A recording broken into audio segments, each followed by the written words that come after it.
कुरैश का व्यापारिक काफिला। हजरत अबाद बिन बिश्र रज़ियल्लाहु अन्हु ने भी यह नमाज रसूल अल्लाह सल्लल्लाहु अलैहि वसल्लम के साथ पढ़ी थी। जब वे मस्जिद से बाहर निकले तो रास्ते में 2 अंसारी मिले जो उस समय रुकू में थे। उन्हें देखकर हजरत अबाद बिन बिश्र रज़ियल्लाहु अन्हु ने कहा, अल्लाह की कसम, मैंने अभी अभी अल्लाह के रसूल सल्लल्लाहु अलैहि वसल्लम के साथ काबा की ओर मुख करके नमाज पढ़ी है।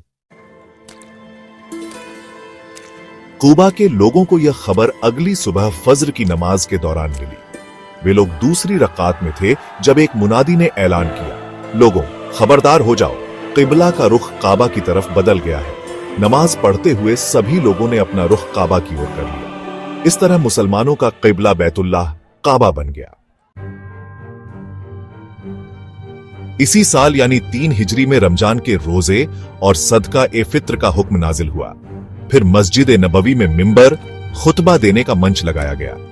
इससे पहले अल्लाह के रसूल सल्लल्लाहु अलैहि वसल्लम खजूर के एक तने के सहारे खड़े होकर खुतबा दिया करते थे। जब मिंबर बन गया और आपने खजूर के तने की जगह मिंबर से खुतबा दिया तो वह तना रोने लगा। उसके रोने की आवाज इतनी ज्यादा थी कि पूरी मस्जिद हिल गई। वह इस तरह रो रहा था जैसे कोई ऊंटनी अपने खोए हुए बच्चे के लिए रोती है। यह देखकर रसूल अल्लाह सल्लल्लाहु अलैहि वसल्लम मिंबर से नीचे उतरे और उस तने को अपने सीने से लगा लिया। इसके बाद उसमें से एक बच्चे के सिसकने की आवाज आने लगी। फिर आपने प्यार से हाथ फेरा और फरमाया, शांत हो जाओ। तब कहीं जाकर वह शांत हुआ। फिर आपने उसे मिंबर के नीचे दफनाने का हुक्म दिया। आप सल्लल्लाहु अलैहि वसल्लम ने फरमाया, मेरे घर और मेरे मिंबर के बीच की जगह जन्नत के बागों में से एक बाग है। पिछले घटनाक्रम में आप पढ़ चुके हैं कि कुरैश के एक व्यापारिक काफिले पर हमला करने के इरादे से रसूल अल्लाह सल्लल्लाहु अलैहि वसल्लम निकले थे। लेकिन जब आप अशीराह नामक जगह पहुंचे तो काफिला पहले ही वहां से निकलकर शाम, सीरिया चला गया था, इसलिए आप वापस लौट आए थे। फिर जब आपको खबर मिली कि वही काफिला शाम से मक्का लौट रहा है और उसके व्यापार का लाभ मुसलमानों के खिलाफ इस्तेमाल किया जाएगा, तो आपने फरमाया, कुरैश का व्यापारिक काफिला आ रहा है, इसमें उनका माल और दौलत है, तुम इस पर हमला करने के लिए बढ़ो, हो सकता है अल्लाह तुम्हें इससे फायदा दे। इस काफिले के सरदार अबू सुफियान रज़ियल्लाहु अन्हु थे, जो उस समय तक ईमान नहीं लाए थे। बाद में फतह ए मक्का के दौरान मुसलमान हो गए।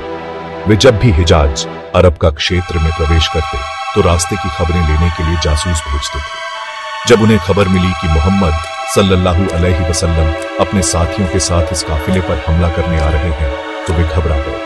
उन्होंने तुरंत एक आदमी को मक्का भेजा और उससे कहा, अपने ऊंट के कान काट दो, कजावा ऊंट की सवारी उलट दो, अपनी कमीज का अगला और पिछला हिस्सा फाड़ दो और इसी हालत में मक्का में प्रवेश करो और जाकर बताओ कि मोहम्मद सल्लल्लाहु अलैहि वसल्लम हमारे काफिले पर हमला करने वाले हैं।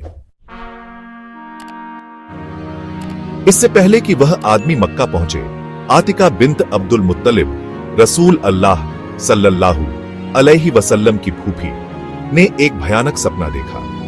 उन्होंने इसे हजरत अब्बास रज़ियल्लाहु अन्हु को सुनाया, लेकिन यह वचन लिया कि वे इसे किसी को नहीं बताएंगे। उन्होंने सपना सुनाते हुए कहा, मैंने देखा कि एक आदमी ऊंट पर सवार होकर आ रहा है। वह अब्तह मक्का के पास की जगह पहुंचकर रुका और जोर जोर से पुकारा, लोगों 3 दिन के भीतर अपनी कब्रों की ओर चलने के लिए तैयार हो जाओ। फिर मैंने देखा कि लोग उसके चारों ओर इकट्ठा हो गए। वह आदमी वहां से चलकर काबा में दाखिल हुआ, फिर काबा की छत पर पहुंचा और वहीं से यह ऐलान किया। इसके बाद वह अबू कुबैस पहाड़ पर चढ़ गया और फिर जोर से पुकारा। इसके बाद उसने एक पत्थर उठाकर गिराया।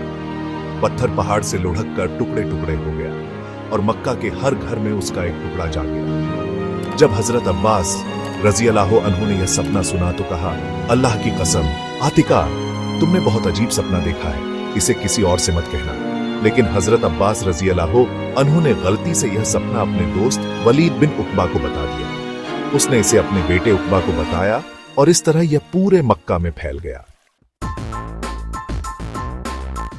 3 दिन बाद अबू सुफियान रज़ियल्लाहु अन्हु का भेजा हुआ आदमी ऊंट पर सवार होकर मक्का पहुंचा और जोर से ऐलान किया, ए कुरैश, अपने व्यापारिक काफिले की रक्षा करो। मोहम्मद सल्लल्लाहु अलैहि वसल्लम अपने साथियों के साथ इस पर हमला करने वाले हैं। जल्दी से मदद को पहुंचो, क्योंकि इस व्यापारिक काफिले में सभी कुरैशियों का पैसा लगा था, इसलिए सभी जंग की तैयारी में जुट गए। लेकिन अब्बू लहब रसूल अल्लाह सल्लल्लाहु अलैहि वसल्लम का चाचा नहीं गया। उसने आतिका के सपने के कारण डर महसूस किया और कहा, आतिका का सपना सच होगा। हालांकि उसने अपनी जगहास बिन हिशाम को 4000 दिरहम देकर भेज दिया। इस तरह कुरैश युद्ध के लिए निकले और दूसरी ओर रसूल अल्लाह सल्लल्लाहु अलैहि वसल्लम भी अपने साथियों के साथ बद्र की तरफ बढ़े। अब आखिर में अगर आपको यह जानकारी अच्छी लगी हो तो please like, share and subscribe जरूर करें। शुक्रिया।